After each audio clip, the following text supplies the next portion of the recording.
Tayo pong lahat ay manalangin.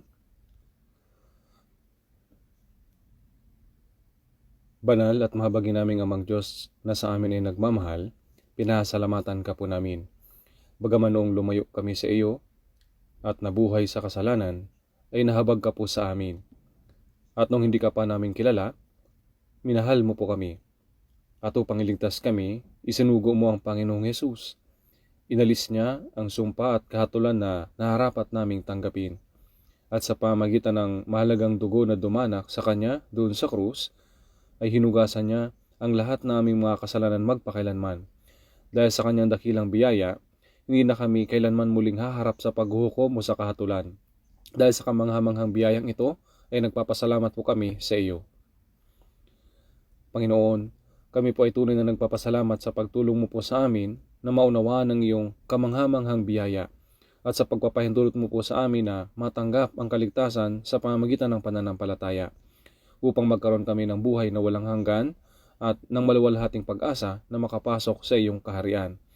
Sa oras na ito, kami na mga tinubos sa pamamagitan ng mahalagang dugo ng Panginoon ay sama-samang nagtitipon sa iyong harapan upang magpuri sa iyong dakilang biyaya at pag-ibig, upang mag-aral ang iyong salita, at upang masiyahan sa fellowship sa loob ng banal na kapulungang kasama ka, Panginoon.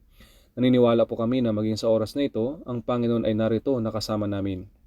Panginoon, pakiusap, tingnan mo po ang bawat isa sa amin, at hawakan mo po kami ng iyong mahabaging mga kamay, at gawin mo po kaming higit na ganap sa pamamagitan ng iyong biyaya, ng iyong salita, at ng kapangyarihan ng Espiritu Santo. Gabayan mo po kami upang ang natitira naming mga buhay ay huwag kailanman maging walang kabuluhan sa iyong harapan. At tulungan mo po kami na mabuhay ng karapat-dapat na buhay bilang iyong mga anak. At dahil malapit na magsimula ang summer retreat, taimtim po kaming nananalangin na maraming mga kaluluwa ang maakay sa Panginoon at ang iyong dakilang gawain ng kaligtasan ay muling magaganap. Pakiusap, gamitin mo po kaming lahat na mahalaga ayon sa iyong kalooban para sa gawain ito. Sa mga huling araw na ito, habang ang araw ng iyong pagbabalik ay napakalapit na, pakiusap, turuan mo po kami kung anong uri ng pagkataong naharapat sa amin sa iyong harapan. Hawakan mo po kami at gabayan sa pamamagitan ng iyong salita at ng kapangyarihan ng Espiritu Santo. Pakiusap, samahan mo po ang lahat ng mga church sa buong bansa at sa buong mundo, maging sa may hirap na panahon. Samahan mo po ang lahat ng mga brothers at sisters na nag-iingat ng kanilang pananampalataya at nangangaral ng Ebanghelyo. Tulungan mo po sila sa pamamagitan ng iyong biyaya, salita at kapangyarihan ng Espiritu Santo upang ang higit na dakilang gawain na iyong ninanais ay tiyak na magaganap sa huling mga araw. Pakiusap, gabayan nawa kami ng Espiritu Santo sa sandaling ito. Dinadalangin namin ito sa pangalan ng Panginoong Hesus. Amen. Buksan po natin ang Biblia. Marcos chapter 2.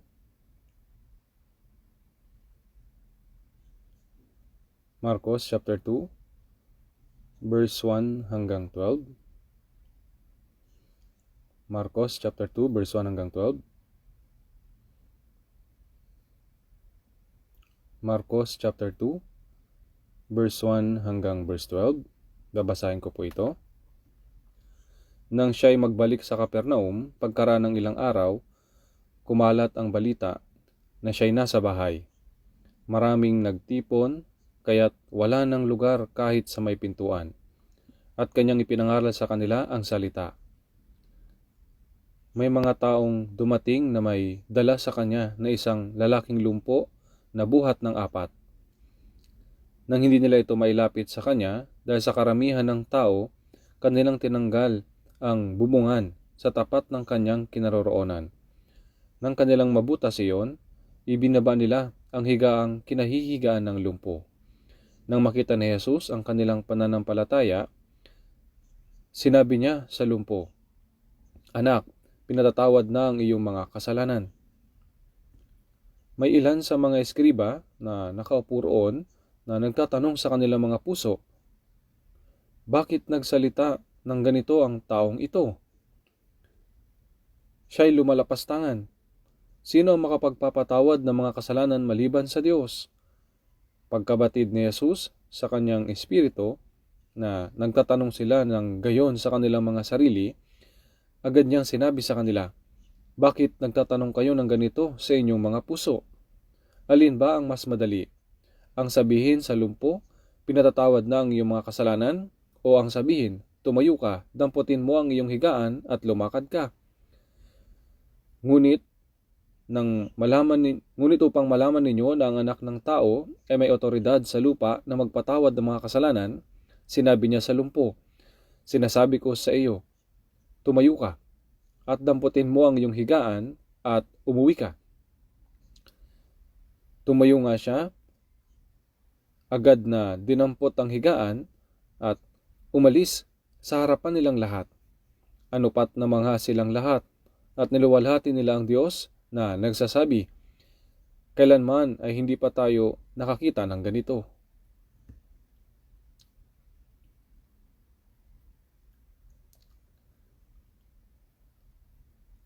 Ang tag-init na panahon kung kailan maraming mga tao ang nagpupunta sa dagat, mga bundok, o sa ibang bansa para matakasan ng init at makapagpahinga. Pero tayo po ay may ibang plano.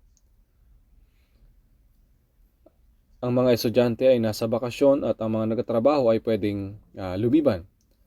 At lagi nating ginagamit ang malaking pagkakataon na iyon para ipangaral ang salita, mag-evangelize, at upang magligtas na nawawalang kaluluwa.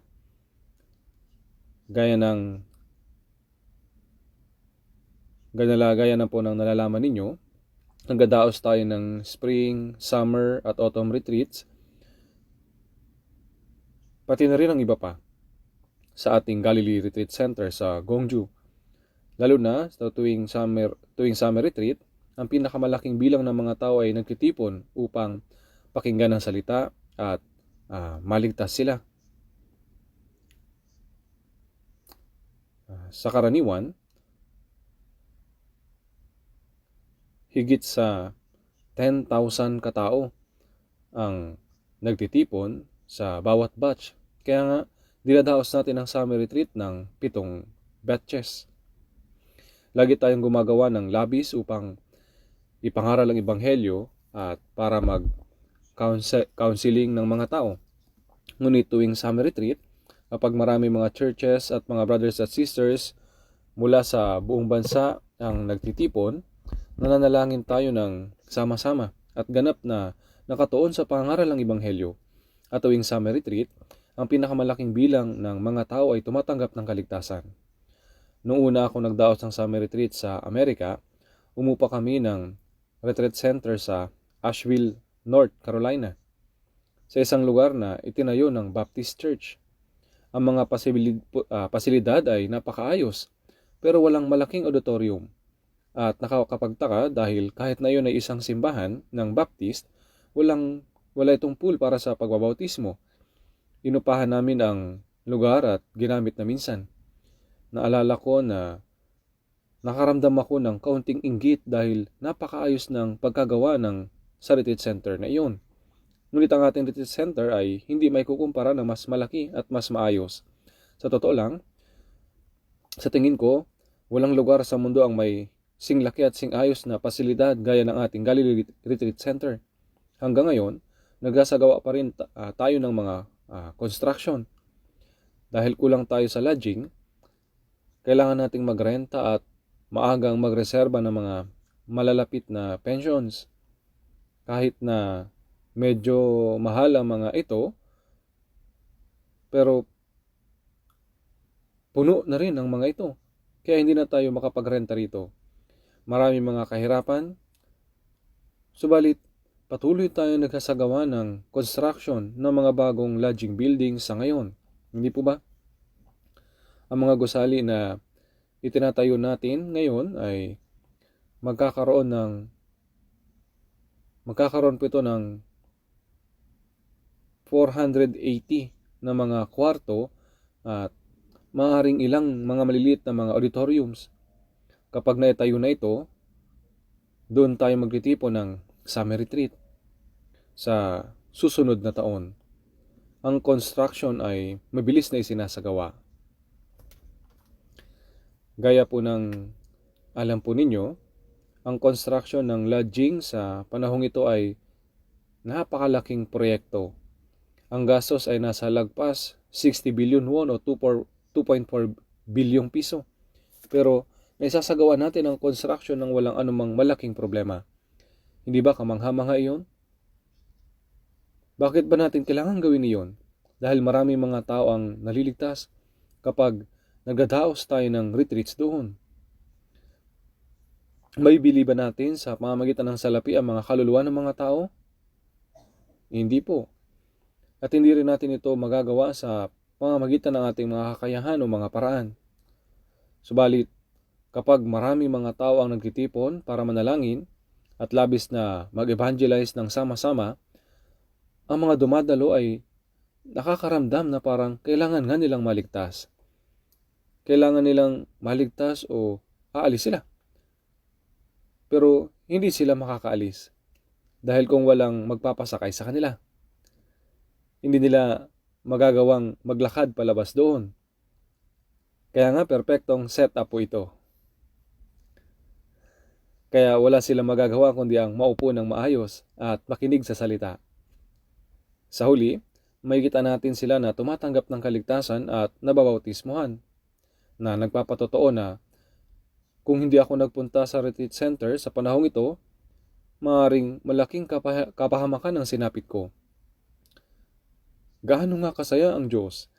Sa ngayon ay may pandaigdigang misyon tayo sa 83 na mga bansa at umaabot na sa higit 1,700. Ano ang eksaktong bilang? Pero hindi ako masyadong magaling sa mga numero. Pero aktibo tayo nangangaral ng ebanghelyo at nagtatayo ng mga retreat center sa ibang bansa upang mas masigasig na makapag-evangelize. Kaya nga naniniwala ako na sasamahan rin tayo ng Diyos maging sa retreat na ito. At isang dakilang gawain ng pagliligtas ng maraming kaluluwa ang mangyayari. Subalit, hindi lang ito nangyayari ng kusa. Kumikilos ang Diyos kapag ang mga naunang naligtas ay naging isa ang puso upang manalangin, labis na gumawa at pakiisa. Kaya nga ang tunay na umaasa ako na lahat ng mga naligtas na Kristiyano ay patuloy na mananalangin rin sa panahong ito. Umaasa ako na mag-evangelize tayo at dadalhin ang ating pamilya, mga kamag-anak, mga kaibigan at mga kapitbahay upang matanggap nila ang kaligtasan. Kaya nga, ang lahat ay dapat na makibahagi rito. Kaya sa araw na ito, ang pamagat ng ating sermon ay ang mga nag-akay ng mga makasalanan kay Kristo. Sa nakaraang 2 linggo, patuloy ako nagsasalita tungkol sa evangelism. Sinasabi ko na gawin natin ang papalapit na summer retreat bilang isang pagkakataon para makapag-evangelize. Sa araw na ito rin, dala ang pusong naghahanda para sa ating summer retreat. Alam po ninyo ang mga salitang sinabi ng Panginoon sa Biblia ay nagpapakita ng kalooban ng Diyos na marami mga tao ang maligtas. Sinabi ni Jesus sa Mateo 18 verse 14, Kaya't hindi kalooban ng inyong Ama na nasa langit na ang isa sa malilit na ito ay mapahamak. Kung ang mga tao sa mundo ay tumutukoy sa mga mahihirap, walang pinag-aralan, at tinahamak ng iba na pinakamababa o pinakamaliit, maging para sa isang kaluluwang iyon, may plano po ang Diyos. Kaya nga, hindi kalooban ng Diyos na mapahamak kahit ang isang taong iyon. Ang maligtas sila ay kalooban ng Diyos. Bukod pa rito, sinasabi rin sa unang Timoteo sa chapter 2 verse 4 na nagnanais na ang lahat ng tao ay maligtas at makarating sa pagkakilala ng katotohanan. Ninanais ng Diyos na maligtas ang lahat ng mga tao. Opo, ninanais ng Diyos na ang lahat ng tao ay maligtas. Minamahal ng Diyos ang lahat ng tao ng pantay at nais niya na maligtas ang kanilang mga kaluluwa.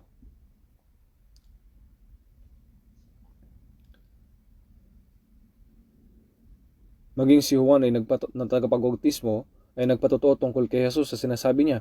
Sa Juan 1:29, narito ang kordero ng Diyos na nag-aalis ng kasalanan ng sanlibutan. Pinasan niya mag-isa ang mga kasalanan ng lahat ng mga tao sa mundo sa kanyang katawan. Siya na walang kasalanan, tinanggap niya ang parusa ng kamatayan at ibinitin siya sa krus. Sa loob ng 6 na oras, tiniis niya ang napakalaking kahihiyan at pagdurusa na posibleng harapin ng isang tao at ibinuhos niya ang lahat ng kanyang mahalagang dugo upang patawarin magpakailanman ang ating mga kasalanan. At sinabi rin niya sa Mateo 16:26, sapagkat ano ang mapapakinabang ng tao kung makamtan niya ang buong sanlibutan, ngunit mawawala naman ang kanyang buhay? Ano ang ibibigay ng tao na katumbas ng kanyang buhay? Ang kaluluwa na binabanggit ng Panginoon ay hindi tumutukoy sa pisikal na buhay na ito na nabubuhay ng ilang mga dekada at pagkatapos ay mamamatay. Tumutukoy ito sa kaluluwa. Sinasabi sa bandang hulihan ng Genesis 1:27, kaya't nilalang ng Diyos ang tao ayon sa kanyang sariling larawan. Ayon sa larawan ng Diyos, siya nilalang. Nilalang niya ang tao bilang espiritual na nilalang tulad niya, na pag-uukulan ng kanyang pag-ibig, na may layunin na gawin ng silang kanyang mga anak upang makapunta sila sa kaharian ng Diyos at mabuhay magpakailanman, na nasisiyahan sa kaluwalhatian kasama ang Diyos magpakailanman. Nilalang ng Diyos ang tao ayon sa kanyang wangis upang maging kagaya niya sila.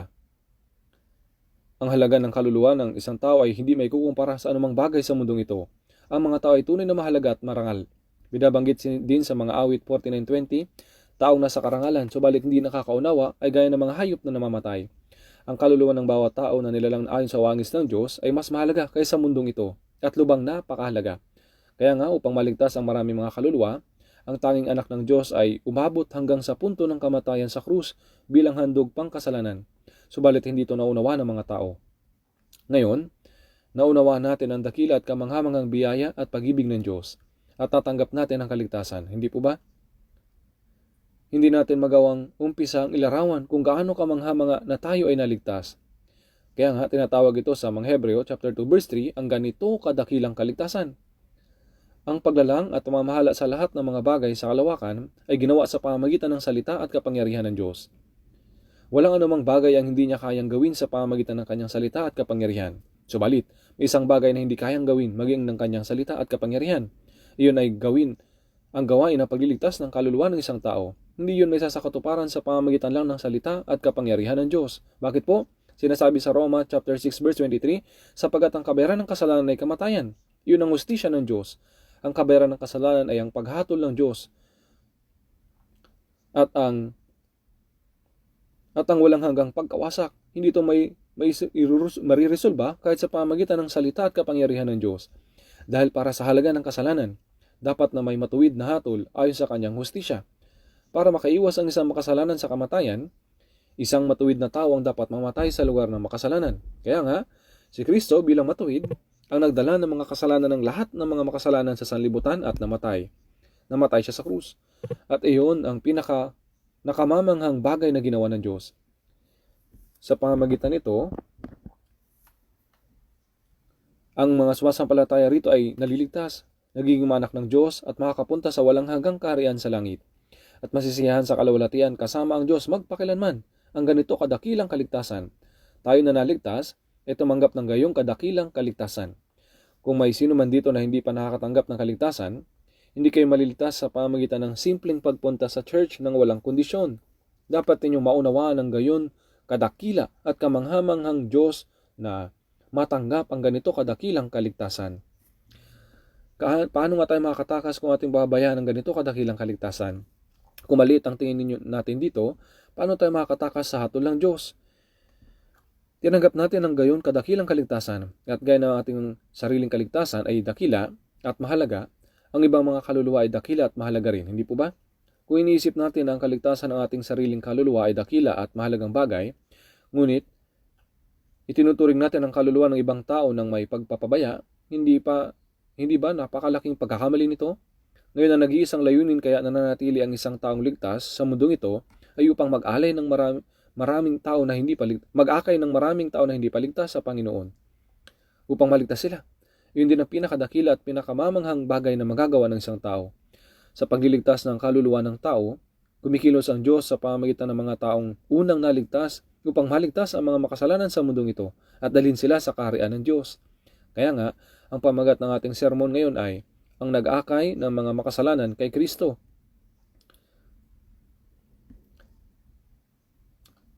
At Ang nilalaman nito ay matatagpuan sa Marcos chapter 2.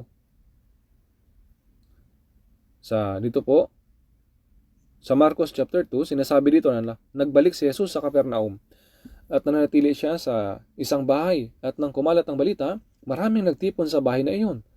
Kaya tinuro ni Jesus ang salita sa maraming tao. Sinasabi rito, at kanyang ipinangaral sa kanila ang salita. Patuloy niya sinasabi ang tungkol sa paraan kung paano maliligtas ang kaluluwa. Ang daan patungo sa walang hanggang buhay. Sa oras na iyon, may dumating na mga tao na may dalang lumpo. Binuhat nila siya habang nakahiga sa isang higaan. Buhat ng 4 na tao ang isang lumpo na nakahiga sa kanyang higaan. Gusto nilang mapagaling siya ni Jesus. Naniniwala ko na ang 4 na taong iyon ay mga taong sumasampalataya kay Jesus. Naniniwala ko na sila ay mga tao na nakatanggap ng kaligtasan sa pamamagitan ni Jesus. Kaya nga, dinala nila ang kaawa-awang lumpo, kasama pati ang higaan niya. Maaaring galing sila sa malayong lugar. Dahil naniniwala sila na kapag nagpunta sila sa harapan ni Jesus, tiyak na mapapagaling niya ang taong iyon. Subalit nang dumating sila, nakita nila ang napakarami mga tao na puno hanggang sa pinto, kaya't wala ng lugar kahit sa may pintuan. Ibig sabihin, walang lugar na matapakan at tunay na imposible na makapasok. Pero hindi sumuko ang 4 na taong ito. Pakiramdam nila, dapat nilang madala ang may sakit sa harapan ni Jesus para gumaling siya sa sakit na ito. Ang lumpo ay parang paralisado sa buong katawan. Habang nakahiga sa kanyang higaan,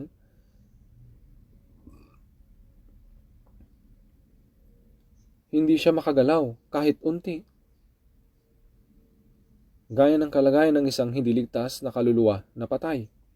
Kaya nga paralisado ang kanyang buong katawan. Mukha siyang miserable gaya ng isang buhay na bangkay.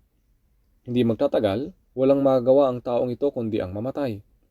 Subalit, ang 4 na taong ito ay may puso na dapat nilang dalhin ang taong ito sa harapan ni Jesus, kahit na ano pang mangyari, para maligtas siya. At sinubukan nilang makapunta sa harapan ni Jesus. Subalit, hindi sila makapasok dahil sobrang puno ang bahay hanggang sa pintuan at walang anumang lugar na magalawan. Subalit, kahit ganoon, hindi sila nawalan ng loob. Pinag-isipan nila kung anong gagawin at nag-isip ng mabuting paraan. Sa mga bahay ng Hudyo, may mga hagdan mula sa labas kaya makakaakyat ka sa bubong. At ang bubong ay patag. Naglalagay sila ng iba't ibang uri ng kahoy doon. Naghahabi ng iba't ibang materyales at naglalagay ng mga tiles sa itaas para maging patag ito. Binuhat nila ang may sakit papunta sa bubong na iyon at tinanggal ang tisa. Tinanggal nila ang tisa at binutas ang bubong. Tinansya nila kung nasaan si Jesus. Binutas nila ang bubungan sa tapat ng kinaroroonan ni Jesus. Sa butas na ito, naibaba ng 4 na tao ang higaan ng eksakto. Kung hindi nila iyon nagawa ng eksakto, pwedeng mahulog ang pasyente na hindi dapat mangyari. Maaaring ibinaba ito ng 4 na taong iyon ng mabagal at eksakto lang. Maging si Jesus ay maaaring nagulat habang nagtuturo siya ng kasulatan. Isang tao ang ibinababa mula sa itaas habang nasa higaan. Kaya nga, ang mga taong nagbuhat sa lumpo ay may isang bagay lang sa kanilang mga puso, na dapat nilang lubusang mapagaling ang taong ito upang mabuhay siya. Ang lumpo ay nasa tunay na miserableng kalagayan, subalit may 4 na tao. Kung mga kaibigan ba sila o kapitbahay, hindi natin alam. Pero sumasampalataya sila kay Jesus at naligtas na.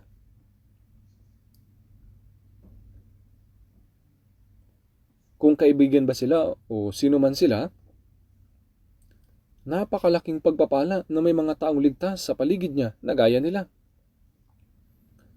Ang apat na tao ay binuhat ang lumpo at ibinaba ang kanyang higaan sa harapan ni Jesus. Naisip ko na maaaring galing sila sa medyo malayong lugar, sa isang puso at hindi nahahating debosyon. Ang apat na taong ito ay nagkaisa at nagtulungan na may iisang layunin na iligtas ang taong ito.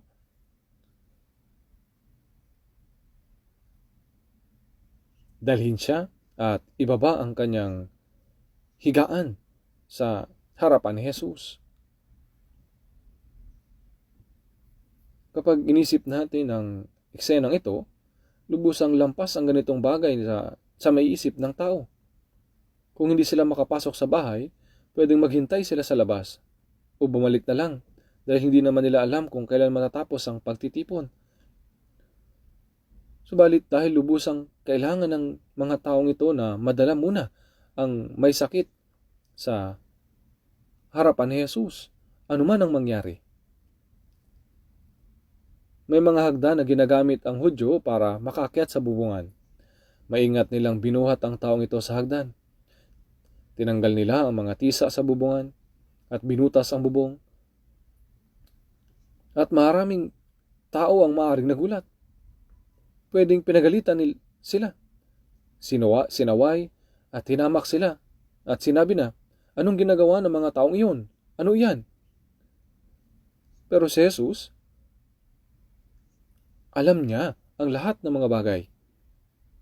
Kaya nga, ibinaba nila ang lumpo na nakahiga sa kanyang higaan sa harapan mismo ni Jesus. Kung titingnan po natin sa Marcos chapter 2,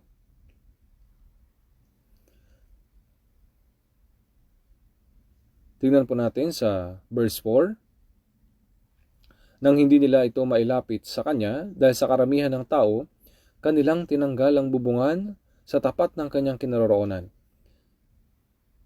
Nang kanilang mabutas iyon, ibinaba nila ang higaang kinahihigaan ng lumpo.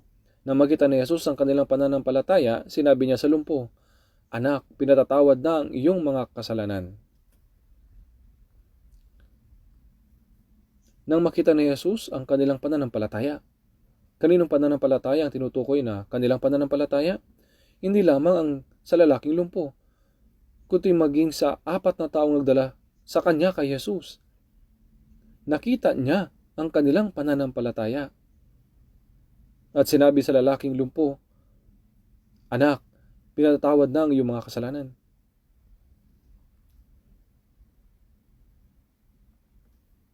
Ang mahalagang bagay rito ay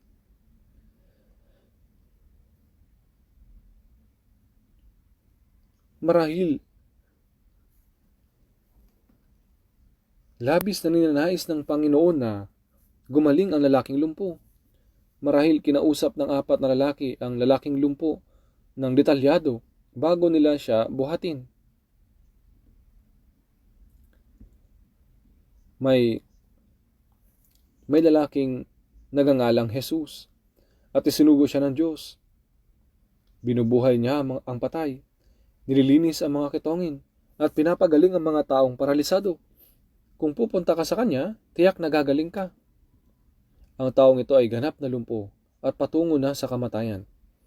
Hindi siya makagalaw kahit kaunti. Kaya hindi nila siya pinilit na pumunta. Marahil ay kinausap nila siya bago pumunta roon. Kaya marahil, nagising nila ang kanyang pananampalataya. Kaya desperado niyang ninais at inasam na gumaling. Sa makatuwid, kailangan ng tao ng sariling pananampalataya upang maligtas. Kailangan nila ng desperadong puso na tunay na nagnanais na maligtas sa pamamagitan ni Jesus. Marahil, ang taong ito na may desperadong pagnanais na gumaling, pumunta siya kay Jesus upang gumaling Tama? Binuhat nila ang nanghihingalong lalaking lumpo na walang sino man ang makapagpapagaling. At pumunta sila sa kanya upang siya ay gumaling sa kanyang sakit.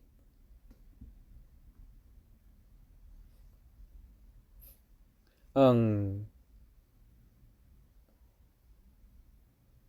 dahilan kung bakit marami ang sumusunod kay Jesus ay dahil nagpapagaling siya ng mga sakit. Sumusunod sila sa kanya para gumaling o makita siyang nagpapagaling ng iba. Gayunpaman, lubos na hindi inaasahang hindi siya agad pinagaling ni Jesus. Kundi sinabi niya, "Pinatatawad na ang iyong mga kasalanan." Bakit niya ginawa yon? Bakit po? Hindi na parito si Jesus upang pagalingin ang mga may sakit. Hindi siya naparito upang ayusin ang mga problemang pisikal. Naparito siya upang iligtas lamang ang mga kaluluwang patay sa kasalanan at patungo sa impyerno. Naparito siya upang dalhin ang mga kaluluwang patay sa mga pagsuway at mga kasalanan tungo sa buhay, upang ang mga nakatakdang mapunta sa impyerno ay makapunta sa kaharian ng Diyos. Siya ay naparito upang iligtas ang mga kaluluwang iyon. Nais ng taong ito na mapagaling ang kanyang sakit. Ngunit sinabi ni Jesus, "Anak, pinatawad na ang iyong mga kasalanan." Marahil po ang sakit niya ay sanhi ng kanyang kasalanan.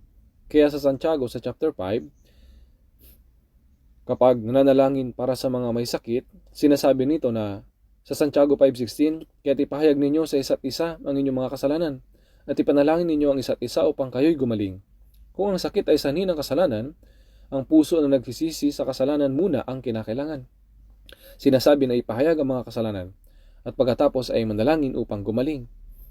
Hindi natin alam ang dahilan ng kanyang pagkalumpo at humantong pa ito sa punto ng kamatayan. Ngunit, hindi lamang ang lalaking iyon, kundi ang lahat ay nakatadhanang mapahamak dahil sa kasalanan. Dahil naparito si Jesus upang iligtas ang mga kaluluwang iyon, sinabi niya, "Anak, pinatawad na ang iyong mga kasalanan." Kung ang mga makasalanan na nakatadhanang mamatay dahil sa kasalanan ay pinatawad ang mga kasalanan, kung gayon, ang mga pisikal nilang karamdaman ay mapapagaling na rin. Gayunpaman, ang ibang mga relihiyosong pinuno ng mga Hudyo, ang mga eskriba, ay naroon. Ang mga eskriba sa modernong panahon ay ang mga guro na nagtuturo ng Biblia. Ang mga eskriba at mga pariseyo na itinuturing na napakatapat ay naroon. Nang sabihin ni Jesus, "Pinatawad na ang iyong mga kasalanan," sinabi nila, isa itong kalapastanganan. Ang salitang lapastangan ay nangangahulugang nagpapanggap ang isang tao bilang Diyos. Sinabi nila,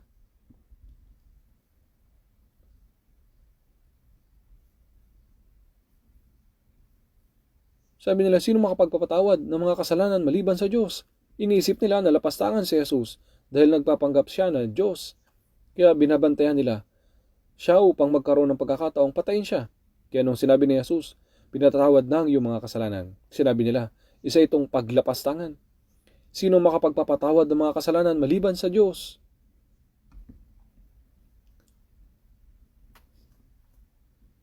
Subalit sa totoo,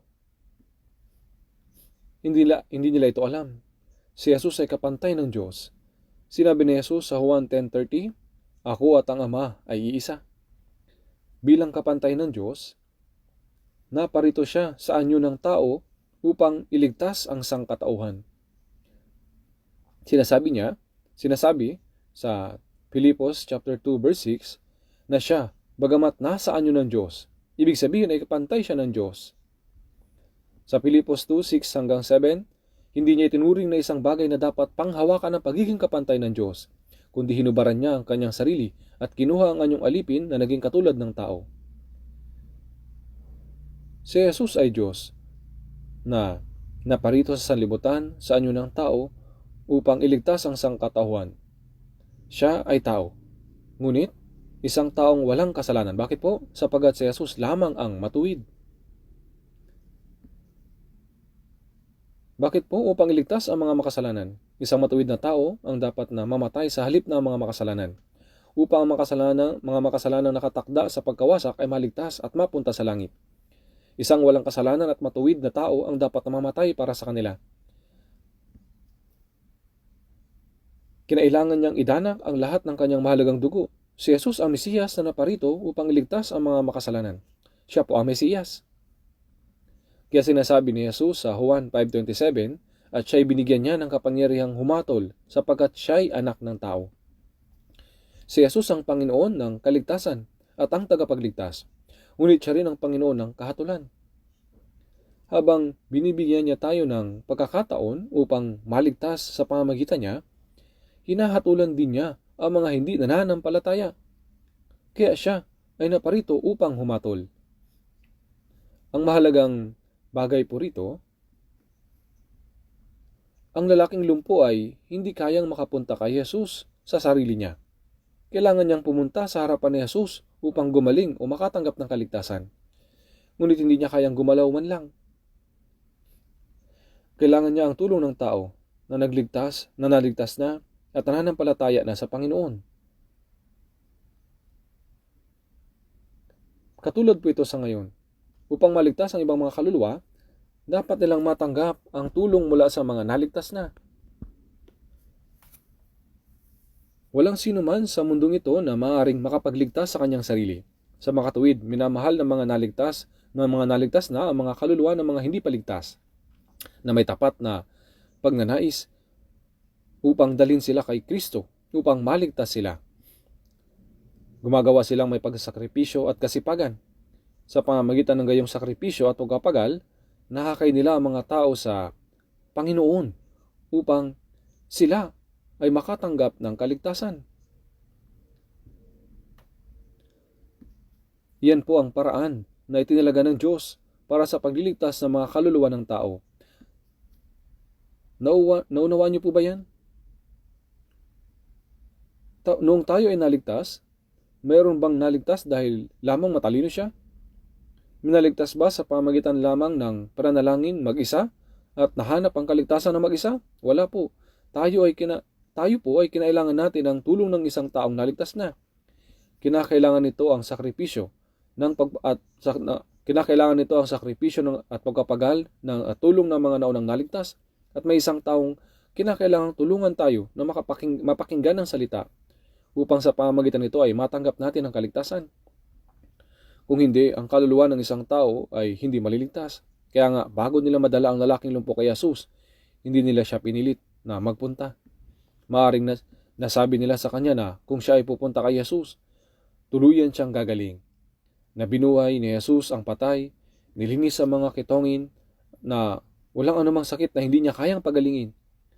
Pagkarinig nito, maaring nagkaroon siya ng pag-asa na siya rin ay pwedeng gumaling.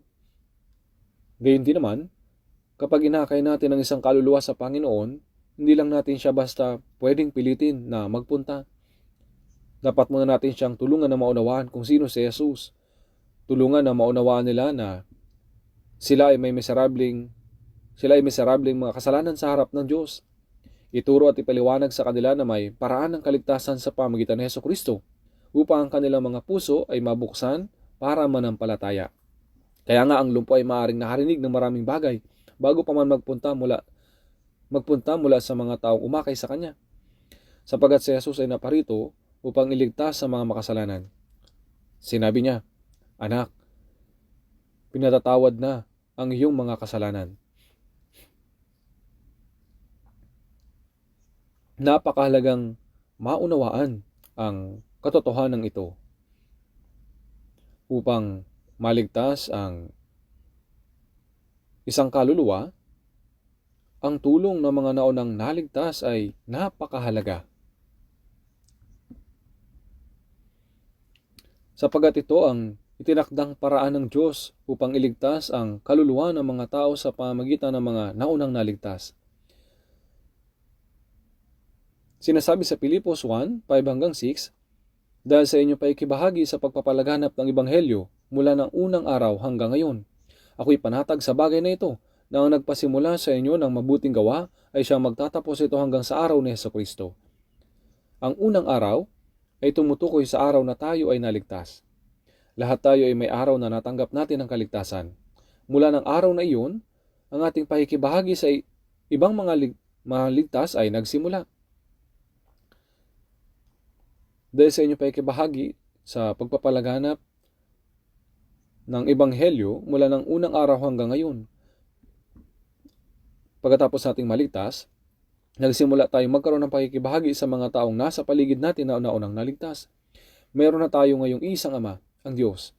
Tayo magkakapatid kay Kristo. May parehong pananampalataya at parehong pag-asa. At meron tayong fellowship na mananatili sa banal na pag-ibig ng Diyos. Ang fellowship ng mga mananampalataya na ang nagpasimula sa inyo ng mabuting gawa. Ano yung mabuting gawa sa loob ng fellowship? Ito ang mabuting gawa ng pag-akay ng ibang mga kaluluwa sa kaligtasan.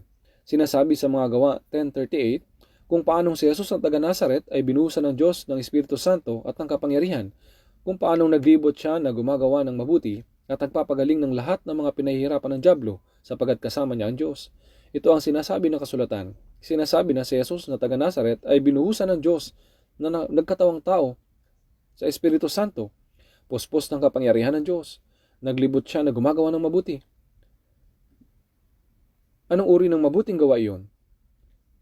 Anong mabuting gawa ito? Hindi lang ito pisikal na mabuting gawa ng pagpapagaling ng mga may sakit. Hindi ba ang pinakadakila at mabuting gawa sa lahat ay ang magligtas ng mga kaluluwa na papuntang impyerno? Kung paano naglibot siya na gumagawa ng mabuti at nagpapagaling ng lahat ng mga pinahihirapan ng dyablo sapagkat kasama niya ang Diyos. Ngayon ang kapangyarihan ng Diyos ay hindi lang kay Jesus matatagpuan. Mula ng unang araw hanggang ngayon, ang mga naligtas na ay may fellowship na nakasentro sa Panginoon. Sa loob ng fellowship ng mga mananampalataya, nagsimula ang Diyos ng kanyang mabuting gawa.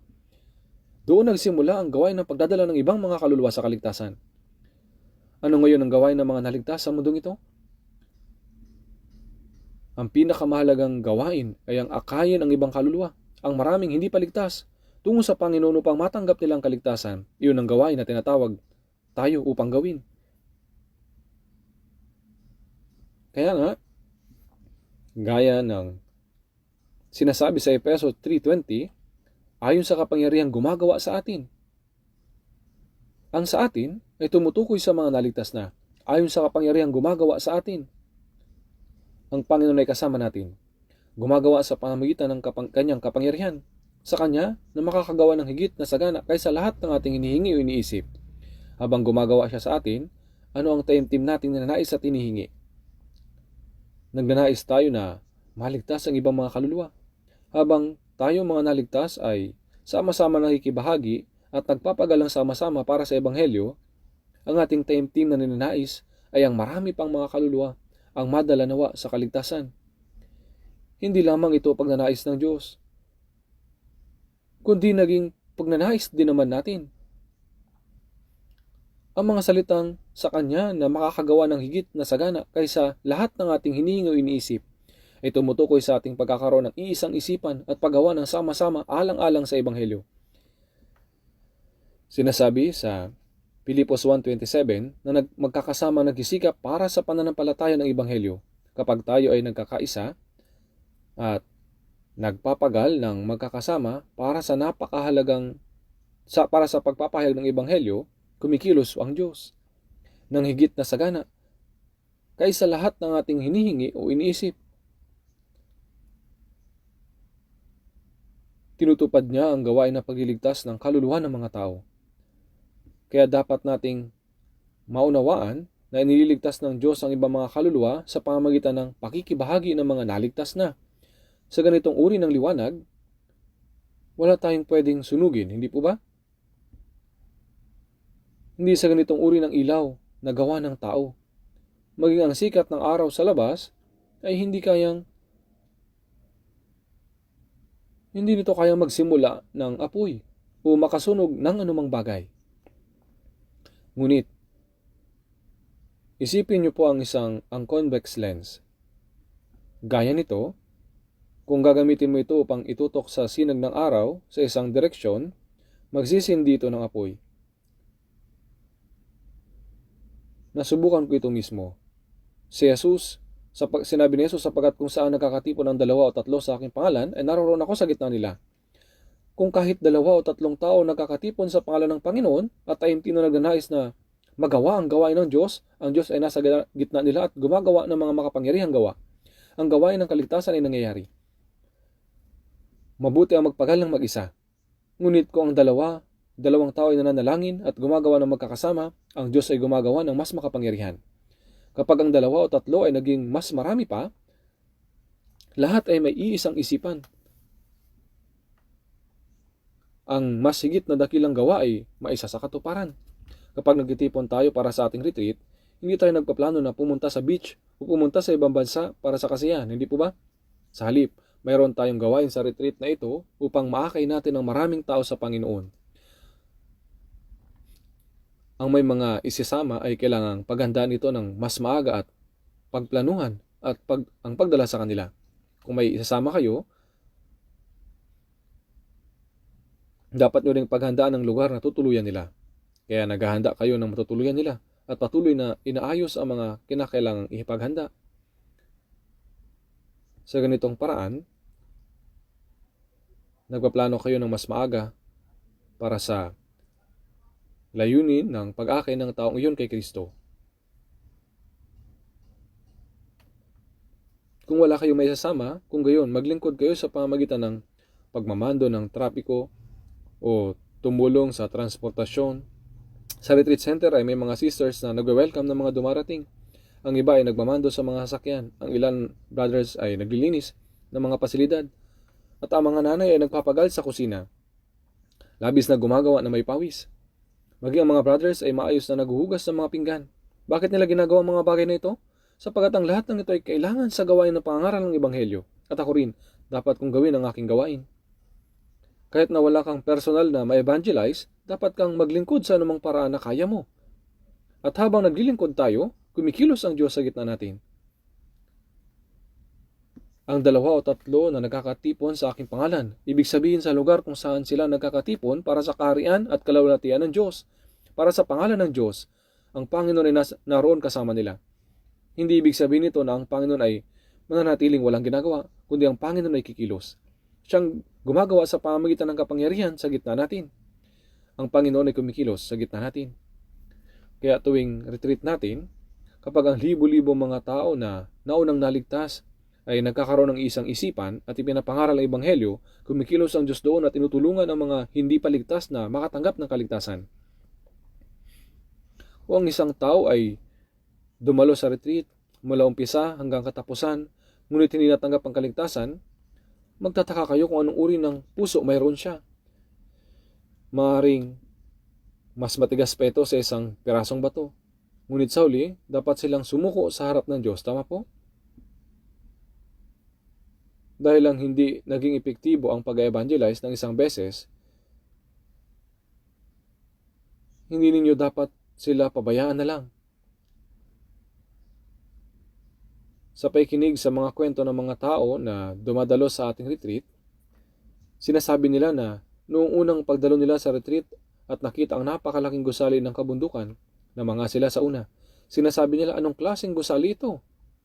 At namangha sila ulit nung makita nila ang napakaraming tao nagtitipon sa kabila ng matinding init ng panahon. Nagtataka sila kung anong mga taong ito ay hindi maayos ang mga pag-iisip. Ngunit habang tinitingnan nila, hindi sila gayon. Tumutulo ang pawis sa kanilang mukha, ngunit ang kanilang mga labi ay malapad ng ngiti. At sila ay nagagalak na hindi nila malaman kung ano ang gagawin. Kakaiba ito at namamanga sila habang nakikinig sa salita. At sa huli, tiyak natatanggap nila ang kaligtasan. Kaya naman, napakaraming tao ang naliligtas tuwing retreat. At ang mga naliligtas sa retreat, halos lahat sila ay sigurado. Bakit? Sapagkat habang ang libo-libo mga naligtas na brothers at sisters ay nagkakaroon ng isang isipan, nananalangin, naikisa at nagpapagal, ang salita ay pinapangaral at ang Diyos ay kumikilos sa gitna nito. Hindi ba't lubang kamangha-manga ito? Kung titingnan ninyo sa Kawikaan 24:11, iligtas mo silang dinadala sa kamatayan. Pigilan mo silang nagtisod patungo sa katayan. Merong ganitong salita, silang dinadala sa kamatayan. Silang hinihila papunta sa impyerno. Huwag ninyo silang pabayaan. Yan ang ibig sabihin nito. Pigilan mo sila. Huwag niyo silang hayaan. Iligtas niyo iyan. Iligtas niyo sila. Iyan ang ibig sabihin nito. Sa verse 12, kung inyong sinasabi narito, hindi namin ito nalalaman. Hindi niya ba alam ang sa inyo, mga puso'y tumitimbang? At siya nagbabantay sa iyong kaluluwa, hindi ba niya nalaman? Sinasabi niyo na hindi niyo alam? Ang taong iyon ay mapupunta sa impyerno kapag namatay siya ngayong araw. Ngunit wala itong kinalaman sa inyo? Anong kasanungalingan iyan? Kung ang isang tao ay makatanggap ng kaligtasan sa pamamagitan lang ng kaunting tulong, ngunit dahil ayaw kong magsakripisyo para doon, at ayaw kong makuha ang oras ko at lahat ng mga bagay, tinitingnan ko lang at hinahayaan ng isang taong papunta sa impyerno, sinabi niya iyan ay nagiging kasalanan. Kung titingnan ninyo sa Santiago chapter 4 verse 17, kaya't ang sino mang nakakaalam ng paggawa ng mabuti, ngunit hindi ito ginagawa, ano daw po yon? Ito ay kasalanan sa kanya. Ano ang mabuti? Para sa pinakamabuti, may mas higit pa bang gawa kaysa pag-akay sa makasalanan na mapunta sa impyerno? Sa Panginoon, upang matanggap niya ang kaligtasan. Sa mga gawa 10:38, kung paanong si Jesus ang taga-Nazaret ay binuhusan ng Diyos ng Espiritu Santo at ng kapangyarihan, at kung paanong naglibot siya na gumagawa ng mabuti. Si Jesus ay naglibot na gumagawa ng mabuti. Ito ang pagliligtas sa mga kaluluwa na mapunta sa impyerno. Sinasabi, gumagawa ng mabuti at nagpapagaling ng lahat ng mga pinahihirapan ng dyablo. Kaya nga sa halip na tingnan ang makasalanan na mapunta sa impyerno at sinasabi, o kapag ang taong iyan ay namatay, mapupunta siya sa impyerno. Hindi ba dapat tayo manalangin at gumawa ng mga plano upang ma-evangelize ang taong iyon at makakay sa kaligtasan? Kung may dumaraan at nakita mo ang isang taong nahulog sa hukay at mamatay na, anong kailangan mong gawin? Dadaan ka lang ba at sasabihin, naku, malapit na mamatay ang taong iyon? Kailangan mong iligtas ang taong iyon na mamamatay na. Kung ikaw ay may kumpiyansa, ikaw mismo ay tatalon sa tubig o hihingi ng tulong sa iba.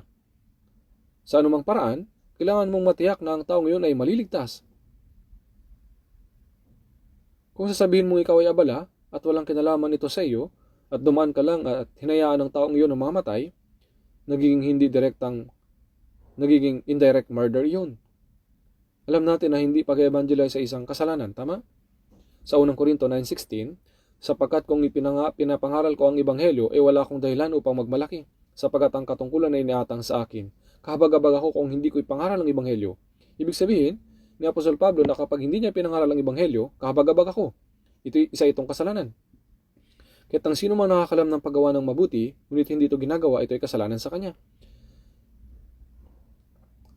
Kailangan din nating pag-isipan na ang hindi pangaral ng ebanghelyo ay isang kasalanan. Para sa mga tao sa libutan, ang paggawa ng masamang bagay ay kasalanan. Para sa atin, ang gumawa ng masamang bagay ay kasalanan. At hindi tayo dapat gumawa ng ganung kasalanan. Subalit, ang hindi paggawa ng mabuting bagay ay isa ring kasalanan. Sa lahat ng mga mabuting gawa, ang mag-evangelize ang pinakamataas at ang hindi pag-evangelize isa ring kasalanan. Ganun po yun. Sa mga awit 66 verse 16, ipahayag ko kung anong kanyang ginawa para sa aking kaluluwa. May ginawa ang Diyos para sa aking kaluluwa.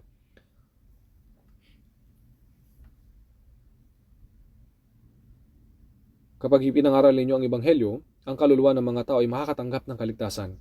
Kung titingnan natin sa Colossus 4:11, binanggit ni Apostol Pablo ang ilang mga pangalan ng tao na sinasabi, ang mga ito lamang sa aking mga kamanggagawa sa kaharian ng Diyos. Kaya mga kapatid, ano po ba tayo? Tayo mga naligtas na Kristiyano. Kahit ang tayo ay nakatira sa mundong ito, tayo ang mga taong gumagawa para sa kaharian ng Diyos. Opo, tayo ang mga taong gumagawa para sa kaharian ng Diyos. Sino nakakalam nito? Kahit na tinataglay natin ang pisikal na katawan, tayo ay mga taong gumagawa para sa espiritual na mga bagay. Kahit na nabubuhay tayo sa panahong ito, tayo ay mga taong gumagawa para sa walang hanggan. Kahit na tayo ay nabubuhay sa mundong ito na nakikita, tayo ay mga taong gumagawa para sa hindi nakikita, walang hanggan, at maluwalhating bagay. Sino nakakalam nito? Dapat tayo maging mga tao na gumagawang magkakasama para sa kaharian ng Diyos. Sa ating retreat, hindi lamang para sa mga pastor ang gumagawa. Ang mga pastor ay nangangaral at nagka-counseling. At may mga gumagawa sa kusina, may naglilinis, nagbabantay na hindi natutulog at gumagabay sa trapiko. Gaano karami mga kailangan gawin. Habang nasa retreat, alam nyo bang ilang mga sasakyan na pumapasok sa parking lot? Nasa 2,000 na mga sasakyan. Alam nyo po ba ito? Mahirap ninyong paniwalaan lahat, di ba? Nasanay tayo na wala tayong lugar na mapagdaanan ng ilang mga sasakyan. Subalit ngayon ay nagpaparada tayo ng mahigit 2,000 na mga sasakyan. Sinasaayos ang lahat at ginagabayan ang mga ito.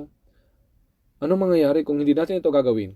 Ang mga brothers na iyon ay mga taong gumagawang magkakasama para sa karayaan ng Diyos. Hindi tayo dapat mawala sa gawaing iyon.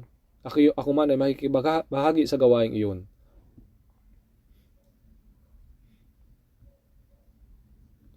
Sa Juan, sa chapter 4, nang si Jesus ay dumaraan sa Samaria at nagpapahinga sandali dahil siya ay pagod at uhaw, mayroong babaeng Samaritana na dumating upang umigib ng tubig. Siya ang makasalan ng babaeng Samaritana. Kapag ang mga babae ay umiigib ng tubig, pumupunta sila kapag malamig sa umaga at sa gabi. Hindi sila pupunta upang umigib sa kainitan ng araw. Ngunit ang babaeng Samaritana ay lubang napakasama. Kilala siyang makasalanan sa bayang iyon. Kaya nga hindi siya makapunta kapag ang ibang mga tao ay naroon upang umigib ng tubig. At pumunta siya upang umigib sa tanghali ng walang tao. At doon niya nakita si Jesus. Sa Juan 4:7, bigyan mo ako ng inumin. At pagkatapos sa verse 9, paanong nangyayari na ikaw na isang Hudyo ay humihingi ng maiinom sa akin na isang babaeng Samaritana?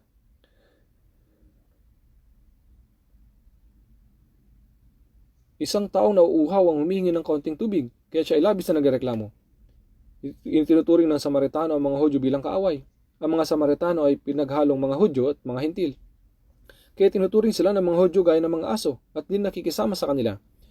Kaya tinuturing ng mga Samaritano ng mga kaaway ang mga Hudyo. Pero ang isang manlalakbay sa daan ay humingi ng kaunting tubig. Humihingi lamang siya ng tubig. Kaya't bakit ito naging isang problema?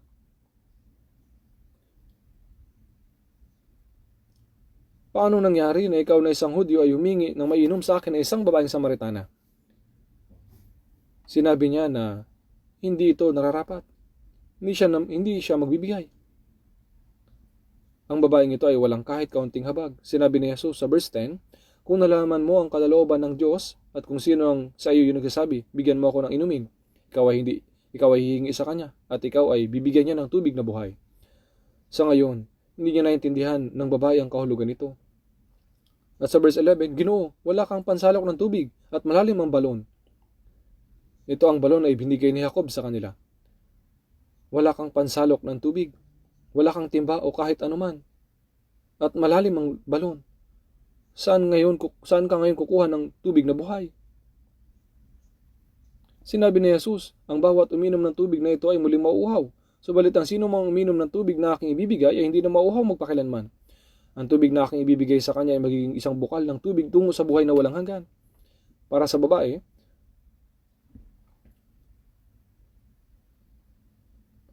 wala siyang alam kung ano ibig sabihin nito.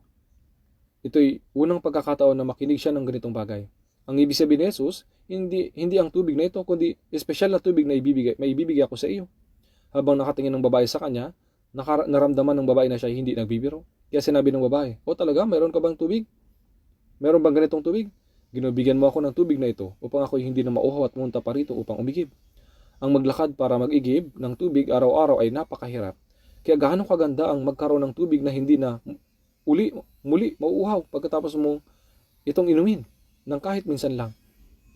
At pagkatapos ay sinabi sa kanya ni Jesus, tawagin mo ang iyong asawa. Ang babaeng ito ay naging asawa ng lalaking ito at iba pang lalaki. Si Mr. Park, si Mr. Lee, Mr. Kim, nagkaroon siya ng limang ibang asawa. Sinabi ni Jesus, nagkaroon ka ng 5 asawa at ang kinakasama mo ngayon ay hindi mo asawa. Alam na ni Jesus ang lahat kung anong klaseng babae siya. Labis na nagulat ang babae. Ginoo, nakikita kong ikaw ay isang propeta. Dahil nakatagpo siya ng isang propeta, naisipan niyang magtanong, sumamba ang aming mga ninuno sa bundok na ito, at ang mga Samaritano ay sumasamba sa bundok ng Gerizim. Ngunit sinasabi ninyo na ang lugar upang sambahan ng mga tao ay sa Jerusalem.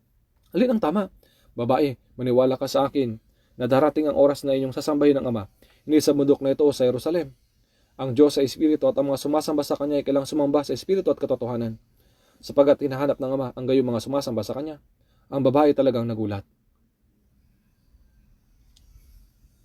Noong una, iniisip niyang si Jesus ay karaniwang Hudyo.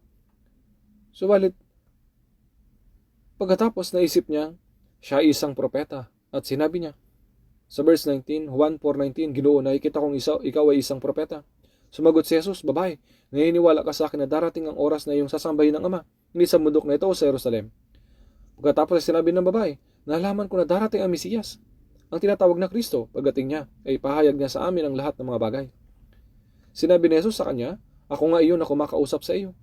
Sinabi niya sa kanya, ako ang Kristo. Talagang nagulat ang babae nang sabi ni Jesus ang mga salitang iyon. Marahil ay nabuksan niya ang kanyang puso kaya tunay na nakilala niya si Jesus. Ang babae ay labis na nagulat dahil ang mga Samaritano ay naghihintay rin sa Kristo. Tuluyan niyang nakalimutan na bigyan ng tubig si Jesus. Iniwan niya ang banga ng tubig niya at tumakbo siya sa bayan ng Samaria.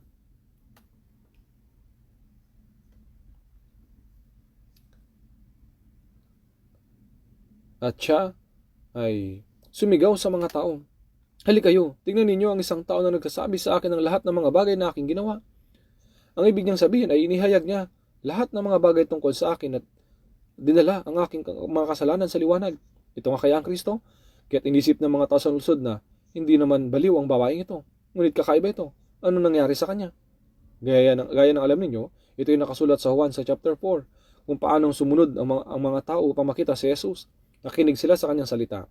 Inanyayahan siya sa kanilang mga lungsod at kung paano nangaral si Jesus doon sa loob ng 2 araw. Dahil ang isang makasalanang babaeng Samaritana ay naligtas at sumampalataya kay Jesus. Kamanghamangang mga bagay ang nangyari habang ang ebanghelyo ay naipapangalaganap sa kanilang lungsod. At anong sinabi ng mga Samaritano? Sa 1:442, ngayon sumasampalataya kami, hindi dahil sa inyong sinabi, sapagkat kami mismo ay nakarinig at nalaman namin ito ang tagapagligtas ng sanlibutan. Ngunit alam ba ninyo kung gaano ka makapangyarihan noong nakilala ng sumasampalataya ang makasalanang babaeng Samaritana kay Jesus? At pagkatapos ay lumabas siya upang mangaral. Tama po ba? Sa Kawikaan, sinasabi, 21 verse 28, ngunit ang salita ng taong nakikinig ay mananatili. Ang salita ng isang taong tunay na nakaunawa ng isang bagay ay tunay na makapangyarihan. Meron silang kapangyarihan na makilos ang puso ng mga tao. Sa ganitong paraan, lumaganap ang ebanghelyo. Sa Samaria, sa pamamagitan ng makasalanang babaeng ito, ganito po ang nangyari, tama po? Ngayon, tayo mga naunang naligtas, kailangan nating humayo at ibahagi ang katotohanan na ating sinasampalatayanan. Sinabi ni Jesus sa lalaking lumpo, anak, pinahatawad na ang iyong mga kasalanan.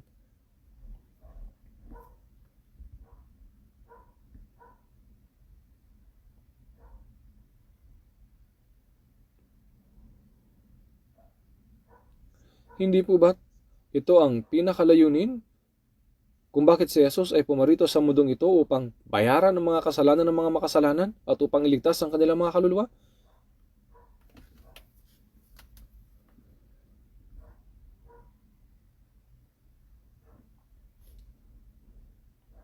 Kaya pinatawad ni Jesus ang mga kasalanan ng kawawang lalaki na mamamatay na sa kanyang kalumpuhan, na nalutas ang kanyang pinakamahalagang suliranin.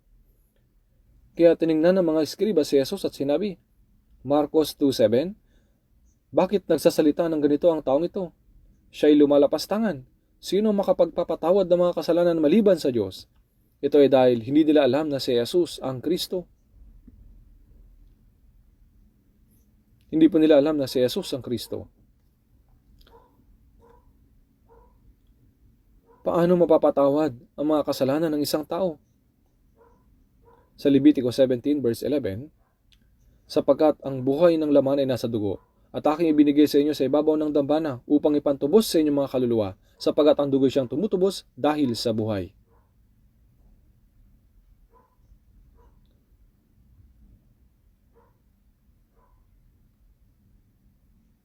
Hindi ba?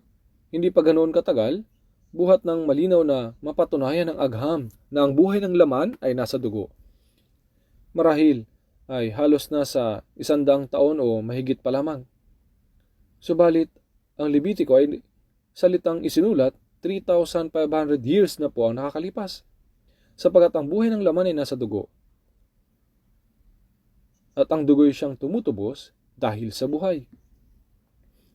Kahit na ito ay tao o hayop, sila ay mamamatay kapag naubusan sila ng dugo. Kung mayroong problema sa dugo, sila ay magkakasakit. At ang buhay na ay nasa dugo. Kaya nga, ang kahulugan ng papapadanak ng dugo ay kailangang mamatay ang buhay na walang sala at idanak ang kanyang dugo upang ang mga kasalanan ay mapatawad.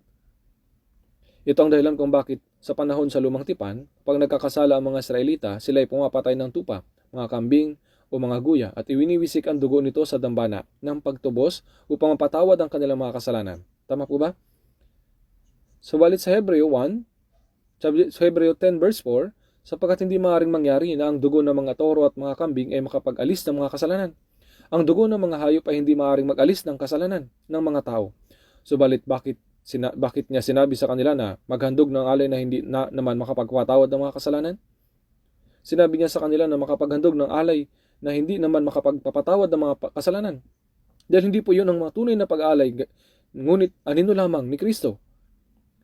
Kaya sa unang Pedro 1:18 hanggang 19, nalaman ninyong kayo tinubos mula sa inyong walang kabuluhang paraan ng pamumuhay na minana ninyo sa inyong mga ninuno, hindi ng mga bagay na nasira tulad ng pilak o ginto, kundi ang mahalagang dugo ni Kristo, gaya ng korderong walang kapintasan at walang dungis. Ito po ang tanging paraan upang mapatawad ang ating mga kasalanan.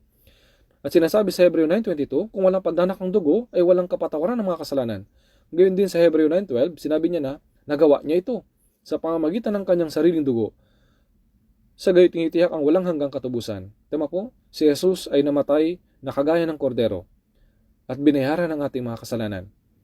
Kung titingnan po natin, sa unang 1 chapter 3 verse 5, sinasabi nito, nalalaman ninyo na siya ay nahayag upang mag-alis ng mga kasalanan at sa kanya ay walang kasalanan. Ang dahilan kung bakit si Jesus ay naparito sa mundong ito ay upang alisin ang ating mga kasalanan. Dahil siya ay walang kasalanan. Upang maalis niya ang ating mga kasalanan, siya ay kailangang mamatay para sa atin. Tama po? Kaya noong panahong iyon, kahit si Jesus ay hindi pa namamatay, sinabi niya, anak, pinatatawad ng iyong mga kasalanan. Sinabi niya ito sapagkat siya ay mamamatay doon sa krus. Tama po? Pinatatawad na ang iyong mga kasalanan. Kahit nasa Lumang Tipan, matagal na panahon bago pa man dumating si Jesus, sinasabi ng Isaiah 44:22, aking pinawi na parang ulap ang mga pagsuway mo. At ang iyong mga kasalanan na gaya ng ambon, manumbalik ka sa akin sapagkat ikaw ay tinubos ko. Kahit na ang mga tao ay nagkakasala laban sa isa't isa, ang kasalanang iyon ay dinadala pa rin sa kaharapan ng Diyos. Ito ay dahil nilabag nila ang kautusan ng Diyos.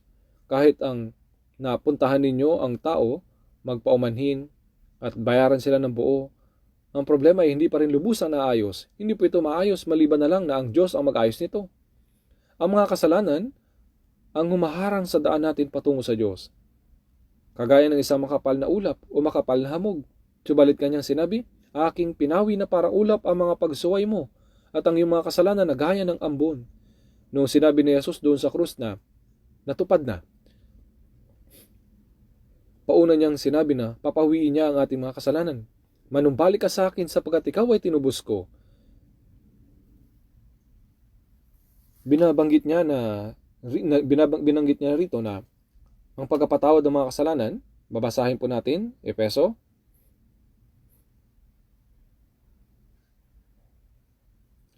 chapter 1 verse 7. Basahin po natin ng sabay. Sa kanya ay mayroon tayong katubusan sa pamamagitan ng kanyang dugo, nakapatawaran ang ating mga kasalanan ayon sa mga kayamanan ng kanyang biyaya. Sa kanya ay mayroon tayong katubusan sa pamamagitan ng kanyang dugo, nakapatawaran ang ating mga kasalanan ayon sa mga kayamanan ng kanyang biyaya. Ang ibig sabihin po ng katubusan ay ang pagbabayad ng kasalanan para sa ibang mga tao at pagliligtas sa kanila. Natanggap na natin ang kapatawaran ng mga kasalanan.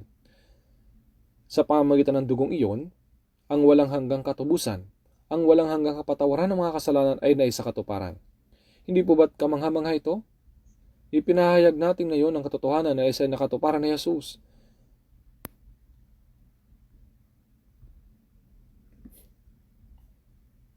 Sinabi ni Jesus sa mga Hudyo noon, nung sinabi ni Jesus na sa lalaking lumpo na anak, pinatawad ng iyong mga kasalanan. Sinabi ng mga eskriba, ito ay kalapastanganan. Ang ibig nilang sabihin ay, ikaw ay tao lamang, gayon may nagpapanggap ka ng Diyos? Sino makapagkapatawad sa mga kasalanan maliban sa Diyos? Sinabi ito ng mga eskriba, sapagkat hindi nila nalalaman kung sino si Jesus. Si Jesus ay ang Diyos na nagkatawang tao, hindi po ba?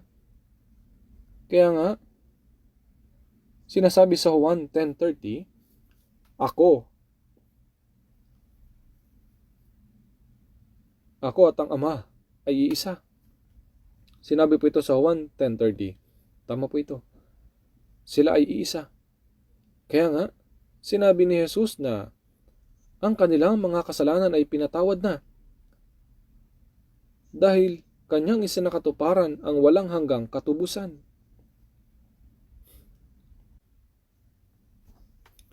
Tingnan po natin, Juan chapter 20.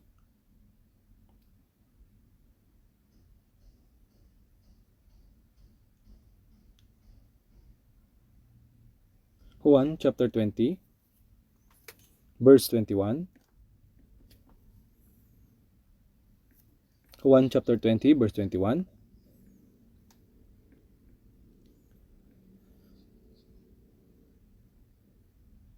Muling sinabi sa kanila ni Jesus, kapayapaan ang sumainyo. Kung paanong sinugo ako ng Ama, ay sinusugo ko rin naman kayo. At nang masabi niya ito, sila'y hiningahan niya. At sa kanila'y sinabi, tanggapin ninyo ang Espiritu Santo. Kung inyong patawarin ang mga kasalanan ng sinuman, ang mga iyon ay ipinatatawad sa kanila. Sino mang hindi ninyo patawarin ang mga kasalanan, iyon ay hindi ipinatatawad. Ito po ang mga salita ni Jesus na muling nabuhay sa kanyang mga alagad. Ipinakita niya sa kanila ang kanyang mga kamay at ang kanyang tagiliran. Ipinaalam niya sa kanila ang katotohanan na siya ay muling nabuhay. Pagkatapos ay sinabi niya, kung paanong sinugo ako ng Ama, ay sinusugo ko rin naman kayo. Pumarito si Jesus dahil ang Diyos ay nagkatawang tao. Pinasan ang lahat ng kasalanan ng sangkatauhan sa kanyang katawan. At siya'y namatay doon sa krus bilang handog pang kasalanan upang matubos ng walang hanggan ang lahat ng mga kasalanan ng mga tao. Ginawa niya ang gawain na ito. Kaya sabi sa Juan 19:30, natupad na, sabi doon. Ano po ang natupad na? Ganap na natupad niya na walang hanggang katubusan. Natupad na. Naisa katuparan ng lahat ng kung paanong sinugo ako ng Ama. Naisa katuparan ni Jesus ang walang hanggang katubusan. Winasak niya ang kapangyarihan ng kamatayan at ngayon ay muli siyang nabuhay. Kung paanong sinugo ako ng Ama ay sinusugo ko rin naman kayo. Ibig sabihin ng mga salitang ito, kung paanong sinugo ng Diyos Ama ang Panginoon upang isa katuparan ng walang hanggang katubusan, ngayon sinabi niya sa mga naligtas na banal, ay sinusugo ko rin naman kayo. Hindi lamang sa mga alagad, kundi sa mga naunang naligtas din.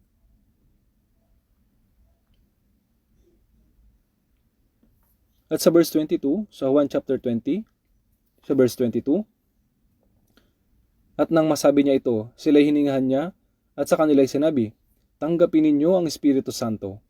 Basahin po natin ng sabay-sabay ang verse 23. Kung inyong patawarin ang mga kasalanan ng sinuman, ang mga iyon ay pinatatawad sa kanila. Sino mang hindi nyo patawarin ang mga kasalanan, iyon ay hindi pinatatawad. Sinabi po niya ang mga kahangahang mga salita. Kung paano sinugo ako ng Ama. Si Jesus ay sinugo at ginawa niya ang lahat ng gawain ng pagtubos sa mga kasalanan. Sabi niya, isinusugo ko rin naman kayo. Para saan sila sinusugo? Sinugo sila upang ipahayag ang katotohanan. Ang natupad ng Panginoon sa krus. Ang sabi po, sila'y hiningahan niya at sa kanila'y sinabi, tanggapin ninyo ang Espiritu Santo. Ang Espiritu Santo ay ang Espiritu ng muling pagkabuhay. Ipinapahayag niya ang katotohanan ng muling pagkabuhay. Kung inyo patawarin ang mga kasalanan ng sinuman, ang mga yun ay pinatawad sa kanila. Hindi ba't nakamamangha ito? Sino mang hindi ninyo patawarin ang mga kasalanan, iyon ay hindi pinatatawad. Ano pong ibig sabihin nito?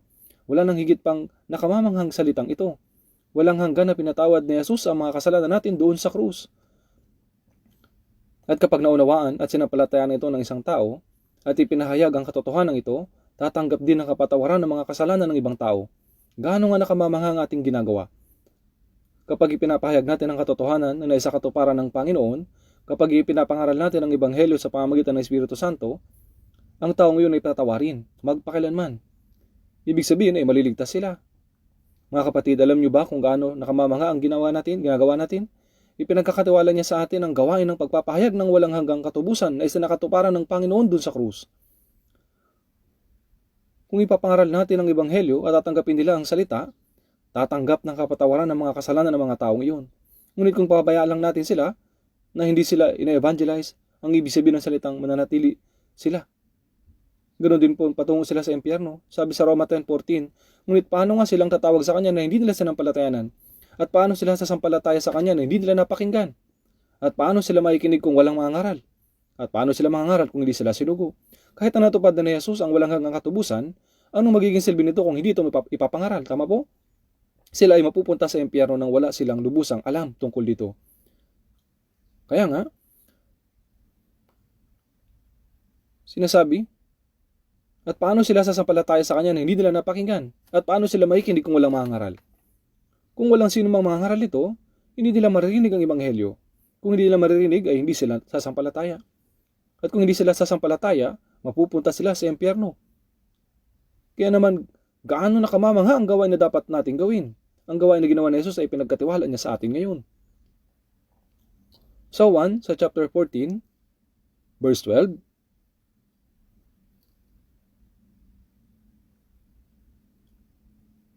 Juan, chapter 14, verse 12.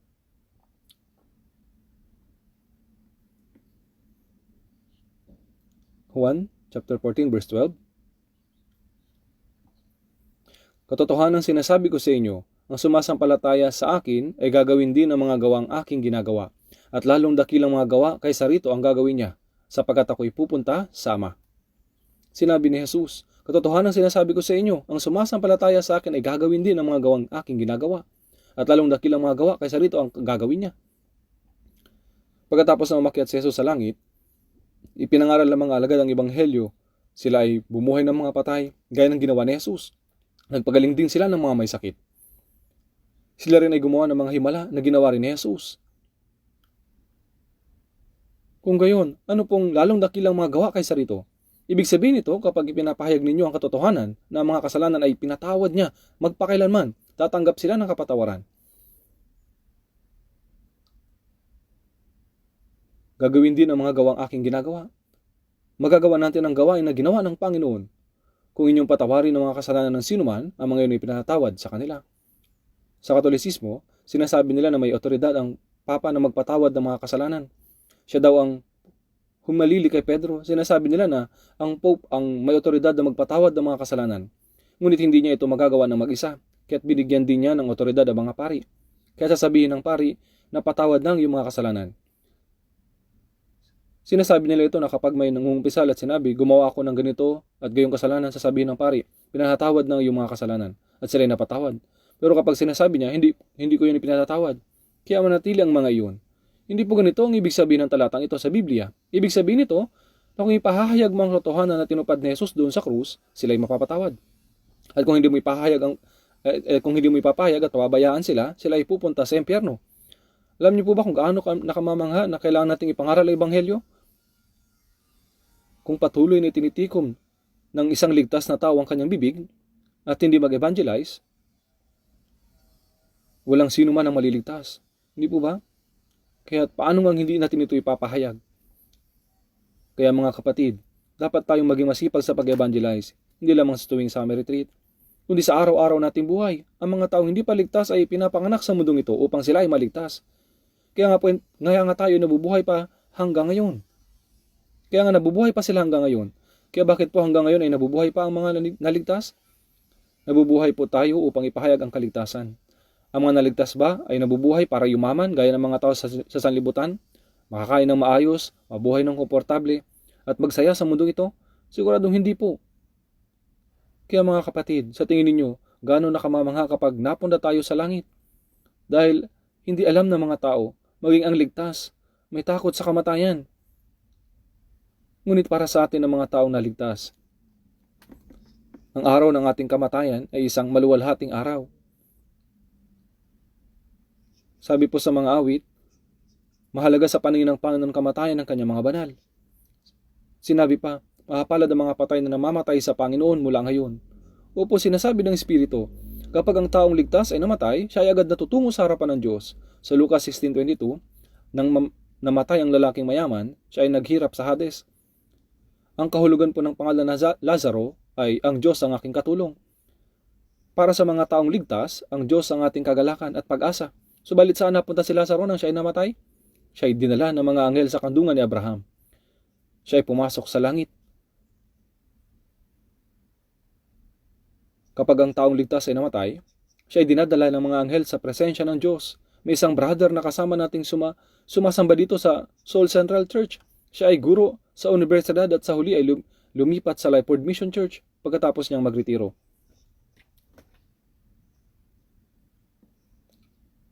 Kaya, nang maipangaral ko ang Ebanghelyo doon po sa Paris,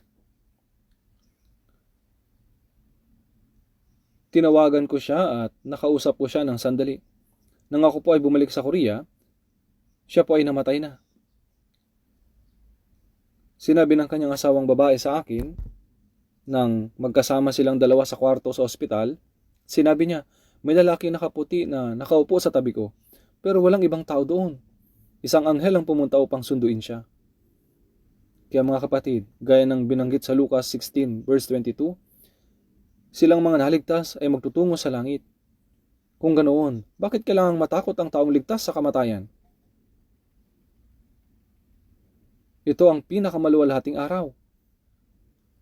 Ang tanging dahilan kung bakit tayo patuloy na nabubuhay sa mundong ito ay hindi dahil sa nasisiyahan tayo sa mga bagay ng mundong ito gaya ng mga hindi mananampalataya. Tayo ay nabubuhay dahil may gawain pa tayong kailangan gawin. Upang may pangaral ang Ebanghelyo, tayo ay nabubuhay. Ito po ang pinakadakilang misyon ng Panginoon at kanyang utos. At ang dakilang layunin ng ating buhay Kristiyano. Tama po ba? Subalit sinasabi ng iba, kahit hindi ako mangaral, gagawin naman yan ng iba. Opo, maaari po itong sabihin ng iba. Subalit kapag tumayo kayo sa harapan ng Panginoon, sa palagay nyo ba ito ay pwedeng maging dahilan? 2 Korinto chapter 5 verse 10, sapagkat tayong lahat ay kailangang humarap sa hukuman ni Kristo. Mula ng araw na tayo ay maligtas hanggang sa araw na tayo ay tatayo sa harapan ng Panginoon, tayo ay huhukuman batay sa kung paano tayo nabuhay. Kung ito man ay ayon sa kalooban ng Diyos, nalugod ba siya sa atin, o naisagawa ba natin ang mga bagay na dapat nagawin ng isang Kristiyano? Ito ang paghuhukom para sa gantimpala. Mayroong papuri at mayroong ding pagsaway. Sa pagdating ng Panginoon, sinasabi niya sa 1 Korinto 4 verse 5, ang bawat isa ay tatanggap ng papuri mula sa Diyos. Subalit, papuri lang ba? Hindi po. Mayroon ding pagsaway. Sa Mateo 25:26, ikaw na masama at tamad na alipin, mayroon din pong pagsaway. Mga kapatid, hindi dapat natin sayangin ang panahon na ibinigay sa atin. Wala na tayong masyadong panahon upang ipangaral ang Ebanghelyo. Isang araw, ang Panginoon ay biglang babalik at ang buhay natin sa mundo ay matatapos at tayo ay tatayo sa harapan niya. Lahat ng patungkol sa buhay natin, mula nang maligtas tayo hanggang sa araw na makakasama natin ang Panginoon ay mahayag. Ayos lang ba na pag nangyari yon, kung magtatanong ang Panginoon, ano ang ginawa mo habang nabubuhay ka? Ang isasagot mo ba ay kumain ako ng madaming pagkain? Mayroon pong isang kwento. Ang ama ng isang lalaki ay namatay. Ang anak ay pumunta sa isang tanyag na guro at nagtanong, namatay ang tatay ko. Ano ang dapat kong ilagay sa kanyang lapida? Sumagot ang guro, ano ba ang ginawa ng tatay mo? Sumagot ang anak, wala naman siyang ginawa. Naging malusog siya, kumain ng maayos at namuhay ng komportable hanggang namatay siya. Sinabi ng guro,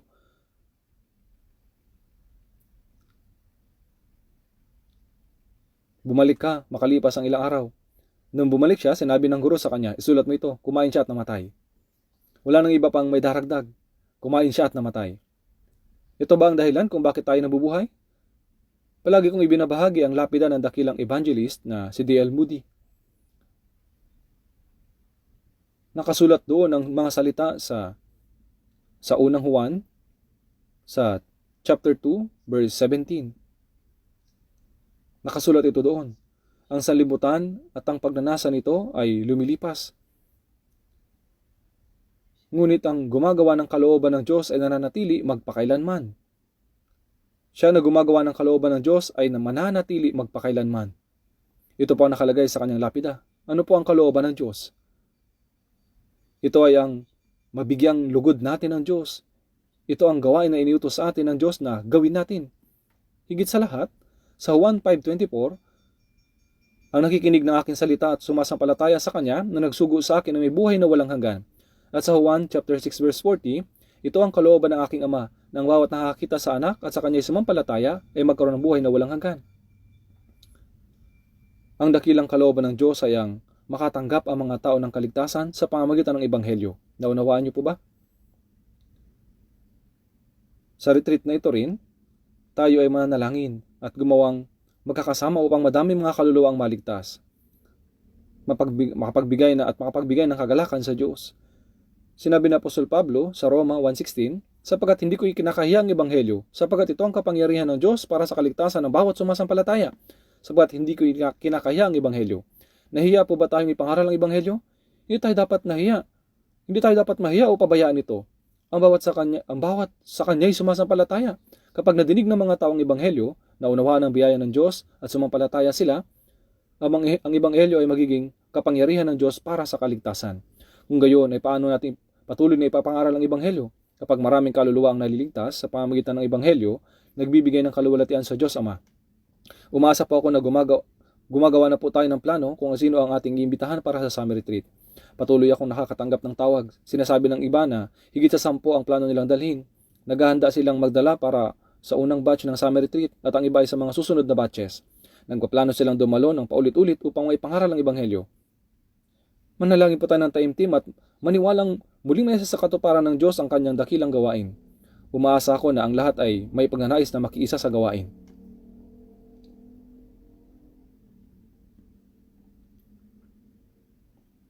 Umaasa po ako na lahat ay may kisa sa gawain.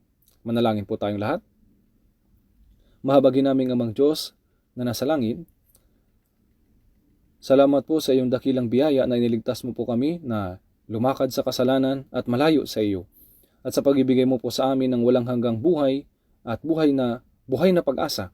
Ngayon po, tulungan mo po kami na mga naligtas upang maipangaral ang Ebanghelyo ng Diyos sa mga makasalanan at naliligaw. Upang ang dakilang gawain ng Diyos ay may sakatuparan at maraming ligaw na kaluluwa ang maligtas. Dinadalangin din po namin na sa darating na summer retreat, maraming kaluluwa nawa ang makatanggap ng kaligtasan na magdadala ng kaluwalhatian sa Diyos Ama. Nawa ang lahat ng mga kapatiran ay maging isa sa puso para sa gawain ito, magpagal at magsama-sama para sa Ebanghelyo, upang may sakatuparan mo po ang higit na dakilang gawain ayon sa iyong kalooban. Pakiusap, gamitin mo po ang bawat isa sa amin ng mahalaga ayon sa layunin ito. Dinadalangin namin ito sa pangalan ni Jesucristo. Amen.